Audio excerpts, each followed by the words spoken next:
তোমাদের জন্য নিয়ে আসলাম মেরুরের দ্বিতীয় পার্ট নিয়ে। তোমরা প্রথম পার্টটা এখনো যারা দেখোনি আমার পেজে যেয়ে দেখে আসতে পারো। আর এটা হচ্ছে দ্বিতীয় পার্ট।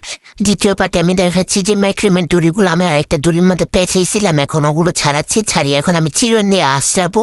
আশ্রয় তারপরে বলে সুযোগ হয়ে নেবো একটা কার্ডবোর্ড দিয়ে। আমি যাই হোক, আমি এত কথা বলে বুঝাতে পারছি না, তোমরা দেখিয়ে বুঝে নিও। তারপরে বলে আমার সোজা করা হয়ে গেলে পুরাটা আমি করে নেবো একদম। পুরাটার মধ্যে আমি আয়নার মাপ দিয়ে এটাকে নিয়ে নিয়েছিলাম। তারপর এটাকে এখনো বেঁকা আছে হালকা হালকা, সোজা পুরোটা হয় নাই। তারপরে এখানে আমি একটা আয়না কিনছি, তো সেটা এখন খুলে দেখতেছিলাম। তারপরে একটা কার্ডবোর্ডের মধ্যে এখন আমি আঠা দিচ্ছি, দিয়ে লাগিয়ে নিবো। আর এখানে আমার ফ্যান চলতেছে, দেখে আমি আঠা দেওয়ার সাথে সাথে একটু শুকিয়ে যেতেছি, বা তাও আমি অনেক কষ্ট করে দিছি। পরে আবার ফ্যান বন্ধ করে দিছি। তারপরে আমি এখন মেরুরের চারপাশে আঠা দিয়ে এটা লাগিয়ে দিচ্ছি। ম্যাক্রিমেন্টরিটা লাগিয়ে দিই। তারপর আমি একটু আয়নাটা পুছে নিয়েছিলাম, কারণ একটু আমার ময়লা পড়ছিল ওর জন্য। তারপরে ফাইনাল রেজাল্ট এটা অনেক সুন্দর হয়েছিল। আমি তো অনেক লাগানো নাকি